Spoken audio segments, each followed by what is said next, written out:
Hey everybody, how's it going? Oswald's here. I'm going to show you guys how I make the Cobra Stitch paracord bracelet. I did two colors today, green and orange, kind of Ninja Turtle style. But when you want to check your wrist, I have a 7.5 inch wrist, but you can just do this. Wherever this ends up, pinch it, go back here, loop it over again, and just give it extra slack, so when you do the knot it doesn't fit you too tight, because once you make the knot at the end it's gonna shorten up your middle strand and you end up not having enough to tie it, and then it'll be too tight. So again, just over your wrist, over about a good inch right there, and just cut it. You don't have to do the knot, you can leave it. I usually like to make it just to make sure it's enough, and it's a simple overhand knot. I guess what I've been seeing here everybody else doing. Just loop it, push the knot all the way to the bottom, put it on. Once you start weaving the two colors, this eventually shrinks a bit, so you want it to still fit you kind of loose, just like that.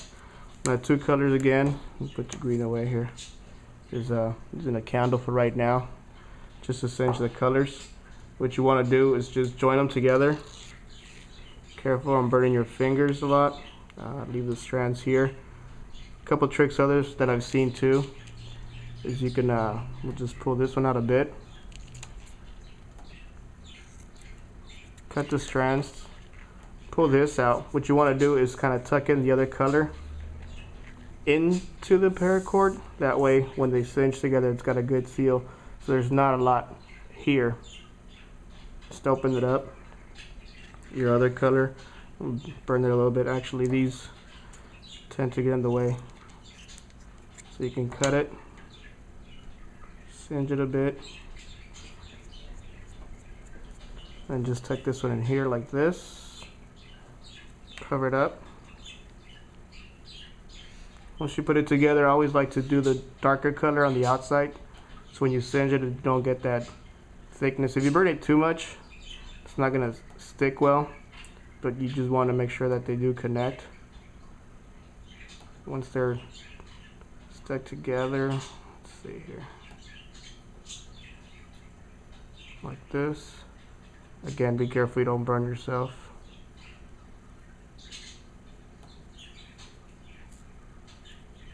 You can twist it. If it doesn't come out right, you can always go back, but you get the point. Just putting them together like this, maybe a little bit. Once they go in, you're not really going to be pulling on it, so you don't have to worry about it being too tight. There we go. Get this out of the way here.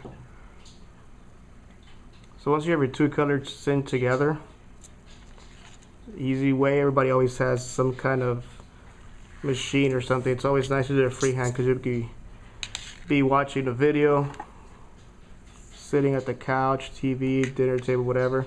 You always want to make sure you can do it like easily, hold it in hand. What you have to remember, like everybody else says, is when you start weaving which color you want in the middle. This one we want green in the middle. The easiest way I remember, I believe, it's over, over, and under. Always the first one, you want to leave it a little bit kind of loose, again not pulling so the back ones won't come undone. But you have your outside and you have your green color. Here the knot, again, don't do it too high or too low. You can go back and scoot it up later. So whichever side you left your knot, again, you go over, over, and then under the back. This is where usually everybody takes a long time, but once you start doing it, like they said, enough, you get faster on it. It's the same process. I kept on getting confused, but I always remembered over, over, under. Now depending on the weave, how tight you want it, I've done these real tight. I've done other ones a little bit loose. It's just preference. It looks better when it's tight. Over, over, under. Pull through. Just make sure you keep pushing them up so you get that nice solidness in the middle and then tightness. Once you get to the second one, third one, you can start making it tight. Shrink this up, over, over, under. And again, everybody always cuts and edits videos for speed purpose, but you can just keep repeating yourself. It makes it easy for me. Over, over, under. Cinch type, over, over, under. It's like tying a knot on your shoes. Same thing, you're just throwing it from the other side. So over, over, and under. What you want to do is get to the bottom as far as possible. I tend to try it on a couple times. They do shrink a little bit once you wet them, so it's always good to go a little bit bigger. I've came to notice my wrist is 7.5, so I'll make the bracelets about 8 inches.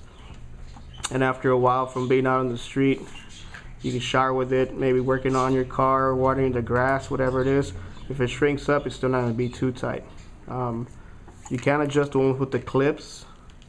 You can just kind of pull some slack out the way I do it from the bottom, but with these with the knot, really it's trying to get the right size. I used 6 feet to weave, so I did 3 feet of orange, 3 feet of green. The middle one I didn't really measure it, but usually it's, again, the way you put it over your wrist and then go over twice. So see, you start getting that nice pattern going there, and you can start seeing it again. And always over, over, under. If you mess up, I mean, it's fine, you can just take it apart. I've had to do it a couple times, but you see I'm just holding it freehand. There's nothing else. This is the table, the other ones that I've done this here. So if you get up and you have to go somewhere, I've walked around the store with these halfway done. People tend to like them. They'll see them and ask. Carry this as a key fob, keychain, and then you just go and finish it. If you're standing in line doing something, you can do your little weaving here. So it takes a while, but once you start doing it more, like everybody else, they say, you do get better. I do want to say I did get this design from JD, I believe JT, from Tying It All Together. There's paracordists and a couple of other kids out there make it pretty easy, so thank you guys. Again, this is just my version of it with the knot.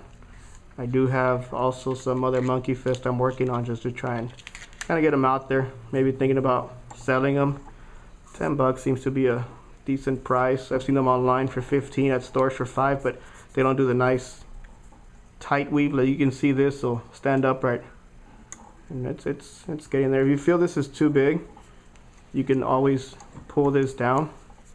I've done it before and actually pull the whole thing out. So if you're feeling it's too much, I mean, you can. It's better when you do it up here. Right now it still is going pretty good. As you see, I'm almost done with it. So I'm gonna start trying it. You want to leave slack here. These with the clips are easy.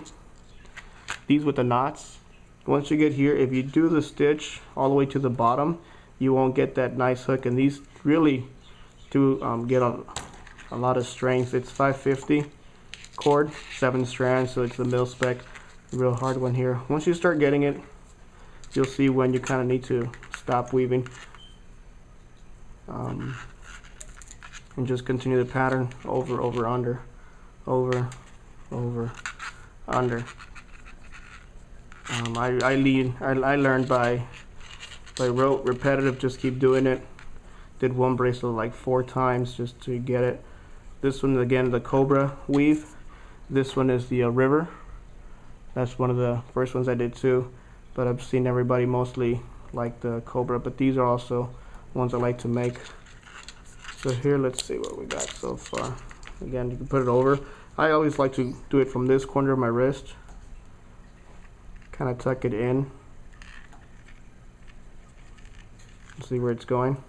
Give you an idea. That's good length there. So you get a couple more. You can count the knots. I probably say maybe 5 more here. It leaves enough slack there. And yeah, just keep going through it, nice and tight. 6 feet usually is pretty good to work with.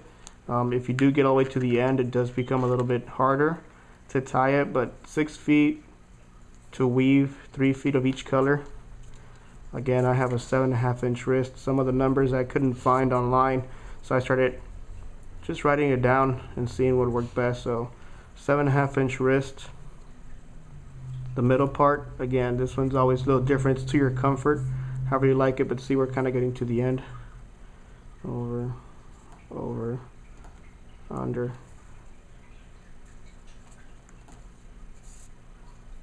It's a little loose up here, but you get the idea. Keep stitching, keep weaving. If you get to the end, sometimes you can just singe it at the last one, and it'll still be pretty good. See here, I could actually stop already. Let's see.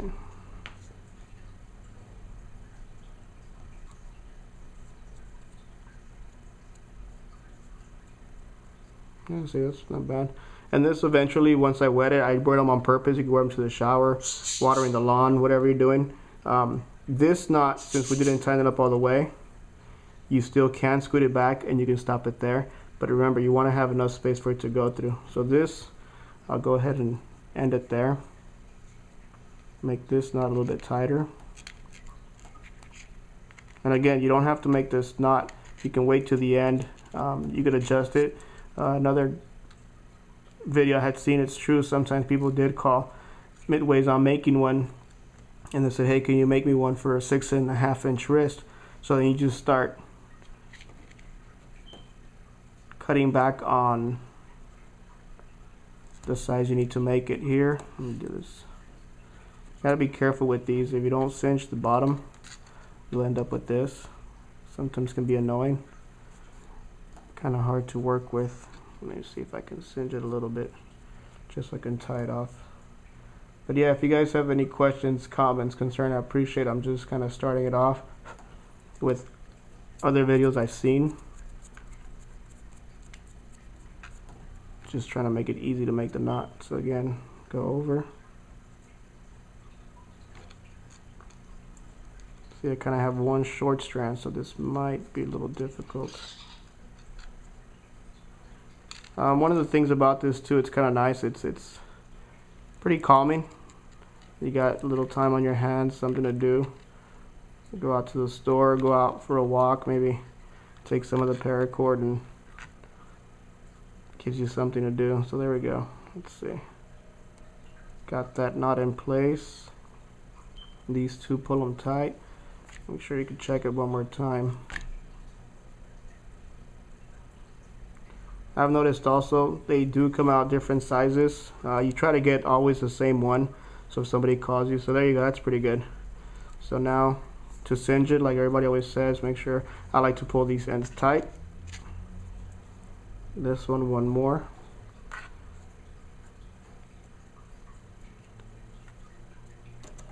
Cut the ends. Leave a little bit because you do want it to dab it, so there's something there. Again, I usually have a lighter, just borrowing a candle for right now, but it doesn't have to boil. One thing I've noticed too, depending on the flame you have, you can squeeze it down, just lick your finger, just go one direction the same way. Sometimes it comes out pretty smooth, so it's a nice finish. It's not too rough on the edges, and you know the colors, you don't want to mess with that. These colors just kind of bright. Walked out of the house on my turtle, Ninja Turtle. Who's this again? Donatello? Michelangelo. So maybe Michelangelo will be happy. Again, just clip here, pull it to the bottom. You can get as close as possible. Singe it. Now see, that's one thing you want to be careful with is the flame. It might mess up the color because of this. So maybe you can use a lighter. Get close to it, to the blue part. You can kind of let it boil, but again, be careful because it does get hot. Lick your finger, dab it down. These so far I've done, I don't know, a good 15 or 20, and I haven't had anybody tell me that they've come off. So again, just cut it. Nice pair of scissors always is great. Turn it on, singe it. So I always like the blue part, I've noticed, of the flame. The lower you get, it doesn't char the ends. Lick your finger, tap down, and just kind of rub it this way. So you kind of can still see the color of the green paracord there. So I'm gonna make this video done. Sorry, too long already. Hope you guys enjoy. Subscribe, send me comments, and maybe start selling these $10. Thank you guys.